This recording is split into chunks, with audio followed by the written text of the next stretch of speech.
پیدا فرمایا،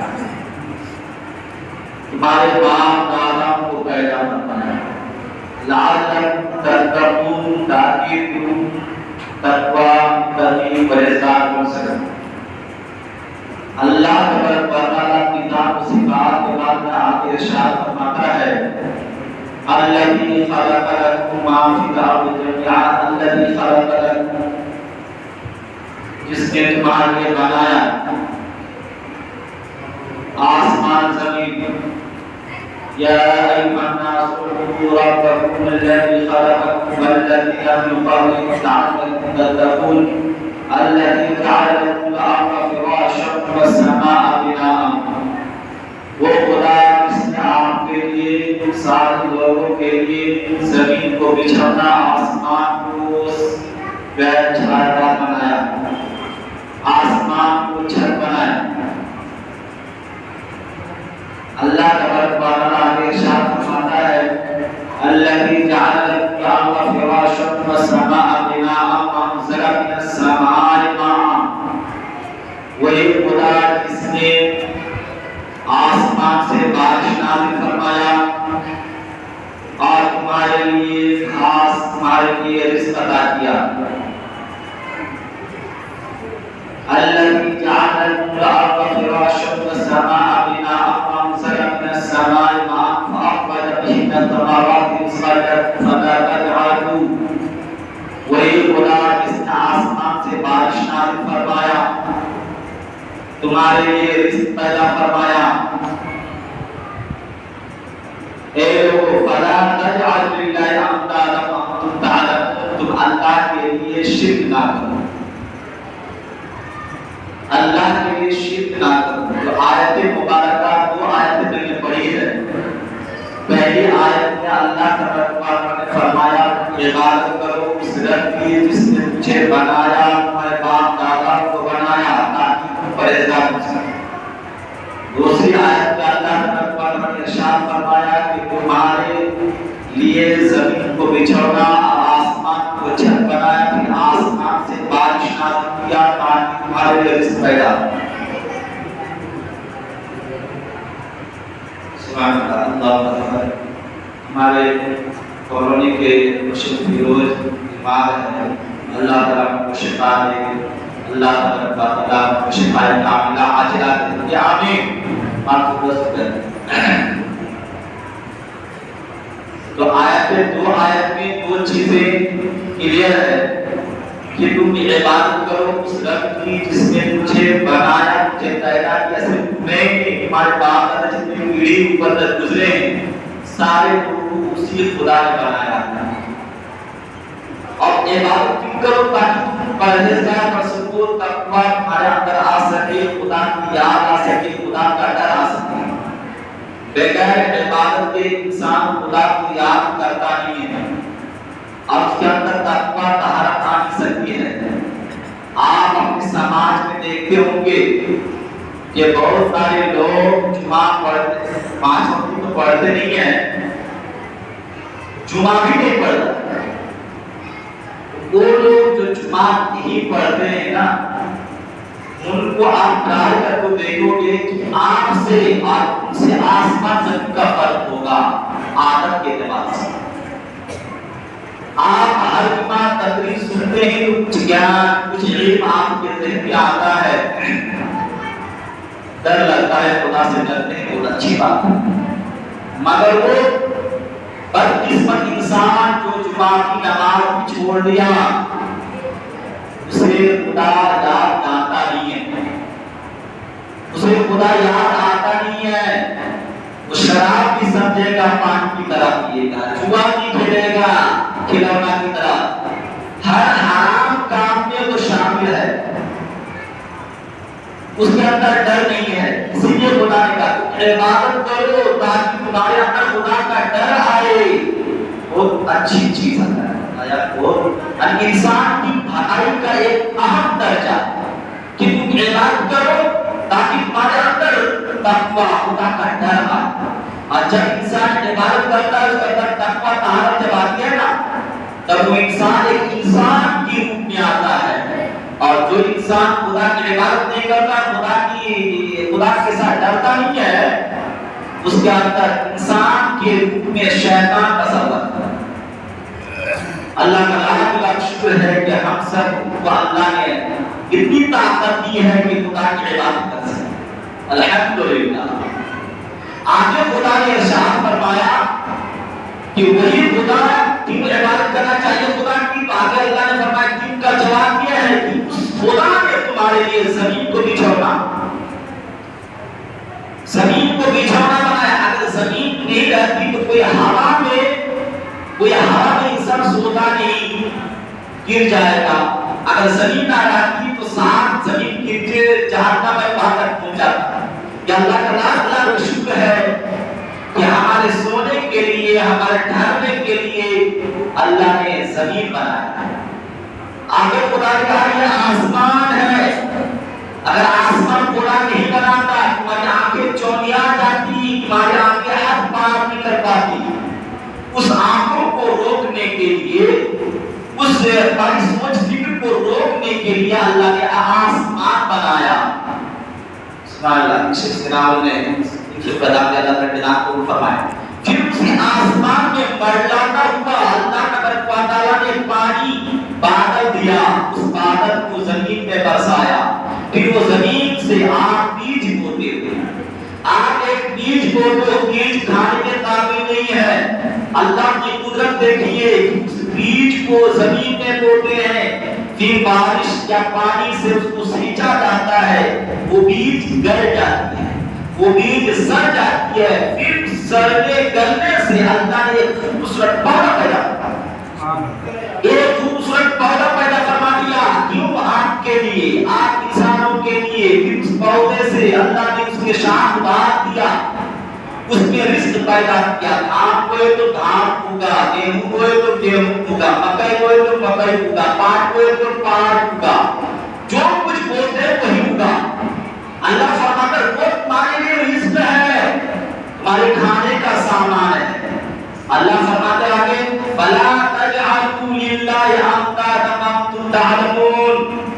جب یہ ساری چیز تمہاری پیدائش، تمہارے کھانے پینے کا جوگا، ساری چیز جب اللہ نے تمہیں دی ہے تو فلا تجعلوا للہ اندادا وانتم تعلمون، اللہ کے شریک نہ، اللہ کا شریک نہ ٹھہرا۔ شریک کسے کہتے ہیں؟ تین چیزیں سمجھنا، عبادت کسے کہتے ہیں، شرک کسے کہتے ہیں، اور پھر آپ کس روپ میں ہیں، یہ تین چیز سمجھنا۔ پہلے عبادت سمجھیے، عبادت کسے کہتے ہیں؟ عبادت کہتے ہیں بندگی کو انتہائی تعظیم کے ساتھ، عزت کے ساتھ جھک کر کے تعظیم بجا لانا، یہ عبادت ہے۔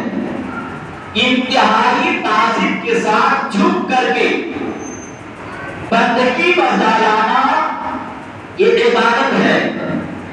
اب جو انسان کسی یہاں جھکتا ہے تعظیم کی وجہ سے، اگر بندگی نہیں ہے تو شرک نہیں ہے۔ جیسے امام کا ہاتھ چومنا، استاد کا ہاتھ چومنا، ماں باپ کا ہاتھ چومنا وغیرہ، یہ تعظیم ہے، بندگی نہیں ہے، عزت۔ مگر کسی مورتی، کسی بت، کسی پتھر، کسی گاچ، کسی امام بڑا، مقام بڑا وغیرہ، ان چیزوں کے پاس جا کر جھکنا یہ عزت نہیں ہے، کیونکہ اس کے اندر مٹی ہے، اس کے اندر گاچ آدھی ہے، فلاں فلاں چیز ہے۔ آپ نے 50 کا شیخ آزاد نے 50 اور ایک نے گرمی سے سلام دیا، اللہ تعالیٰ نے دان کو فرمایا۔ تو برادر صاحب آپ سمجھ جائیں، آپ ذہن کو تھوڑا ذہن میں کنٹرول رکھیے، آپ کو سمجھانے کی کوشش کر رہا۔ آپ یہ سمجھیے کہ اللہ تبارک و تعالیٰ نے آپ کو بنایا بندگی کے ساتھ، کسی کے پاس خدا سمجھ کر کے جھکنا۔ اب خدا کہے تبھی ہوگا، نہیں، خدا کے معنی میں جو کچھ ہوگا وہ کہہ کے جھکنا۔ جیسے ہم مسلمان خدا کہتے ہیں تو خدا کہہ کے جھکتے ہیں، مگر کوئی انسان کسی انسان کو، کسی پیر کو، کسی ولی کو، کسی گاچ کو، کسی جو ہے امام بڑے کہیں بھی دوسری جگہ تو خدا سمجھ کر کے جھکا، وہ شرک ہے، وہ شرک ہے، وہ شرک جائز حرام، یہاں تک کہ اگر اس نے توبہ نہیں کیا تو ہمیشہ کے لیے جہنم میں جاتا ہے۔ نئے طریقے سے اسلام قبول نہیں کیا، کلمہ پڑھ کے مسلمان نہیں ہوا، پھر تو صرف روپ رنگ میں وہ مسلم سمجھ میں آئے گا، لیکن حقیقت وہ کافر ہے، بے دین ہے، غیر مسلم۔ اس لیے خبردار اس چیز کا ہمیشہ خیال ہے۔ لہذا ماں باپ ولی پیر استاد کی جو ہاتھ چومتے ہیں تو جھکے کہ چومتے ہیں، وہ تعظیم ہے، وہ تعظیم ہے، بندگی نہیں ہے، وہ خدا سمجھ کے نہیں ہے۔ مگر اگر کسی نے خدا سمجھ لیا اس کے شرک ہو، کیونکہ دل کی ارادہ کا نام عقیدہ ہے، ایمان ہے۔ آپ کی نیت جیسی ہے ویسا آپ کا پھل ہوگا۔ اگر آپ نے نیت ایک کی ہے کہ ماں کے ہاتھ چھو رہے ہیں، ماں ہونے کی حیثیت سے، باپ کا ہاتھ چھو رہے ہیں، باپ ہونے کی حیثیت سے، تو آپ کو نیکی ملے گی۔ اور اگر کسی انسان کو خدا سمجھ کر کے اگر چھوٹے وہاں پر اس کی تعظیم و توقیر کی ایک شرک امام ہوگا، بغیر توبہ کے کبھی وہ جنت میں جائے نہیں سکتا۔ نئے سرے سے تقویٰ پڑھنا ہوگا، نئے سرے سے مسلمان ہوگا، تبھی وہ مسلمان کہلائے گا۔ اللہ نے صاف لفظوں میں ارشاد فرمایا، ان اللہ لا یغفر الذنوب، ان اللہ لا یغفر ان یشرک بہ وَيَغْفِرُ مَا دُونَ ذَلِكَ لِمَن یشاء۔ اللہ نے فرمایا کہ اللہ تبارک و تعالی سب چیز کو معاف فرما دے گا، سب چیز کو معاف فرما دے گا، مگر شرک کبھی معاف نہیں، شرک کبھی معاف نہیں فرمائے گا۔ اللہ فرماتا ہے آگے، ان الشرک ومن یشرک باللہ من یشرک باللہ فقد ضل ضلالا بعیدا۔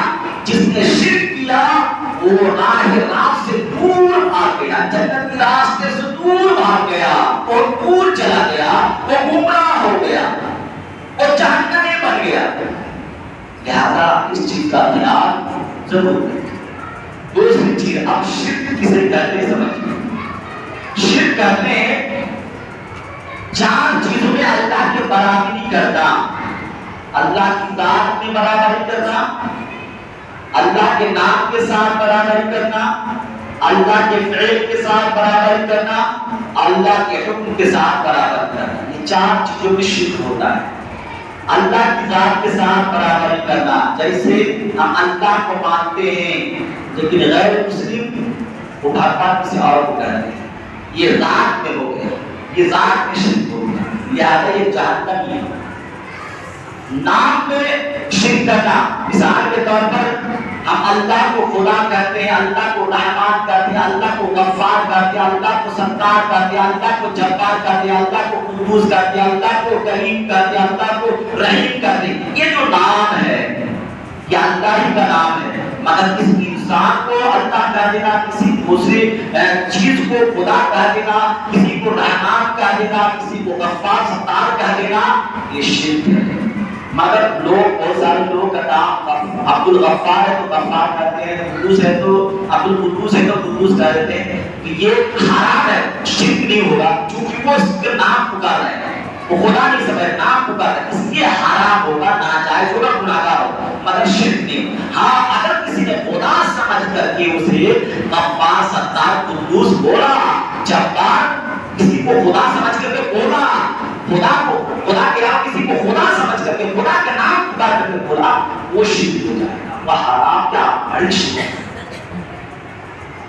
فعل میں شرک کرنا یعنی اللہ تبارک و تعالی ہی بیٹا دے، بیٹا بیٹی خدا ہی دیتا ہے، بادشاہ خدا ہی برساتا ہے، زمین سے جو گھاس پھوس، زمین سے جو رزق اگتا ہے، جو گاچھ اگتا ہے، رزق اگتا ہے، گیہوں آٹا، گیہوں دھان وغیرہ وغیرہ ساری چیزیں، وہ ساری چیز اگانے والا خدا ہے، بیٹا بیٹی دینے والا خدا، مصیبت کو دور کرنے والا خدا، بیماری سے شفا دینے والا خدا، یہ ساری چیز خدا دینے والا۔ مگر کسی کے ذہن میں اگر ایسا ہے کہ فلاں انسان ہم کو بیٹا دے گا، بیٹی دے گا، فلاں انسان میرا بیڑا پار کرے گا، فلاں انسان مجھ کو جو ہے مصیبت سے جو ہے دور کرے گا، مصیبت کی بھگا دے گا، یہ شرک فی افعال ہوا، یہ بھی ایک شرک ہے، یہ بھی ایک شرک۔ مثال کے طور پر آپ مسجد میں خدا سے پکار رہے ہیں، یا گھر میں خدا کو پکار رہے ہیں، یا کہیں مکان،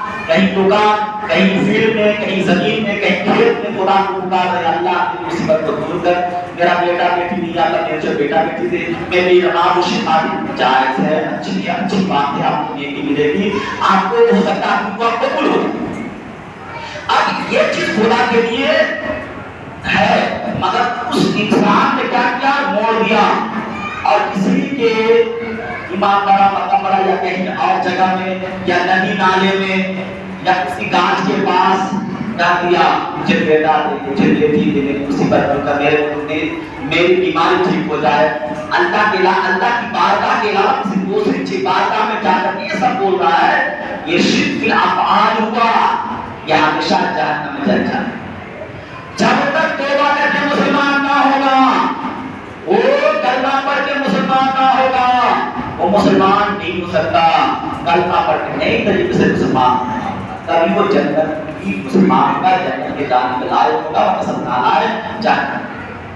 اب رہی بات، ہم اجمیر شریف یا درگاہ وغیرہ جاتے ہیں، ہم کو بارہا بتاتے ہیں کہ یہ سب مزار میں جو جاتے ہیں ان کو ہم وسیلہ یا اللہ تو ہی دے، یہ فلاں کی صاحب سمجھے۔ حضور صلاۃ الانبیاء رحمت الانسان جو ہے زید اللہ پور کے سجدے میں، علامہ پٹلی کے سجدے میں، خواجہ اجمیری کے سجدے میں، مقبول شفیقانی کے چھوٹا شیخ کے سجدے میں صدقہ وسیلہ سے دے، یہ بہتر ہے۔ کسی کو قرآن کی دعوت پر یہ وسیلہ قرآن نے جائز کیا ہے، لہذا اس طریقے سے اب اگر کوئی کہے بابا تو ہی مجھ کو بیٹا دے، تو ہی مجھ کو بیٹی دے، یہ شرک اجازت ہے۔ گراج سب اس چیز کا اب جب اتنی بات آپ سمجھ گئے تو آپ کچھ دن سے دیکھا جا رہا ہے کہ لوگ بیڑا پھنسا رہا ہے، بیڑا اس کا بیڑا بھی ڈوب جائے، بیڑا پھنسا رہا ہے۔ اچھا بتاؤ ندی میں بیڑا تمہیں پھنسایا کس نے بتایا؟ جاہل لوگوں ہی نے جاہل آدمی کو پڑھایا۔ میں نے 12 مثال دیا کہ آج کی بات آپ پر مطلب جو کمال قسم کا ہے، کسی بات سمجھتا نہیں ہے، آج پڑھنا بولتے اس کے باوجود سمجھتا نہیں ہے، وہ کس کی بات سے سمجھے گا؟ وہ جیسا انسان ہے اسی کی بات کو سمجھے گا۔ مثال کے طور پر عورت کو لے لیجیے، ہم سب عورت کو کنٹرول میں نہیں رکھ سکتے ہیں، نبی پہ جا کر یہ عورت ہی کے کہنے پہ حکیمہ جو ہے وہ بارہ بھسا دیتے ہیں۔ عورت اگر کہہ دے کہ بابو تم کو اپنے شوہر کو کہہ دے کہ تم کو سورا جو ہے کاندھے پہ لے کے چلنا ہے، تو وہ بدقسمت والا شوہر بیوی کی بات میں سورا کاندھے پہ لے کے چلنے والا، کتنا خراب وہ شوہر ہوگا کہ بیوی پر کنٹرول میں بیوی کو سکھا نہیں سکتا۔ اب اس کو سکھانے والا کون ہوگا؟ اس کے بعد یا کوئی اور انسان جو بہت غنی ہے، اس نے بتایا یا بارہ پھنسائے گا تو فلاں چیز ہوگی، فلاں چیز ہوگی، حکمت ہے، میری نوکری نہیں ہو چلا ہم کو یہ پھنساتے ہیں، نوکری دلا دے گا میرے بارہ۔ استغفر اللہ، یہ شرک، یہ شرک، یہ جو اس نے کیا ہے توبہ کرے، توبہ کرنا ضروری ہے، اللہ اسے معاف کرے۔ ہم تو مسلمان ہیں، امام ہیں، گواہی کر سکتے ہیں، بول ہی سکتے ہیں، کسی کو پار نہیں کر سکتے، دعا کر سکتے ہیں کہ اللہ اسے ہدایت دے، اسے نیک راستے دے۔ اب بارہ یہ جو بیڑا پھنسایا ہے، اس بیڑا میں دیکھیں کتنی چیز کا نقصان اس نے کیا ہے۔ یہ تو عقیدہ کا نقصان کیا، عقیدہ خدا کی بارگاہ میں جھکنا چاہیے تاکہ وہ نبی اب وہ جو کیلا کا گاچھ ہے اس کو کیلا کا گاچھ دھوپ میں سڑ ہی جاتا ہے، اس کو اس نے مان لیا۔ استغفر اللہ، یا پانی کو، جس پانی کو ہم پیتے ہیں پیشاب کر کے نکال دیتے ہیں، جس پانی میں نہ جانے کتنی مچھلیاں سڑ جاتی ہے، نہ جانے کتنے پانی سوکھ جاتے ہیں، نہ جانے کتنے پانی میں کچرا جمع ہوتے ہیں، اس پانی کو ہزار ہوگا۔ یہ سب چیز تھوڑی کوئی کامل ہے، اور ہم تو اسے مانتے ہیں جس خدا نے نبی بنایا تو نبی کی بارگاہ میں جاتے ہیں، ولی بنایا تو ولی کی بارگاہ میں جاتے ہیں، تاکہ ان نبی ولی کے سجدے میں ہمارا پیرا پار، مگر ان کے علاوہ جن کے پاس جاتے ہو ذرا سوچو خدا نے کس لیے اس چیز کو بنایا؟ تمہاری پاک کی کو پور کرے۔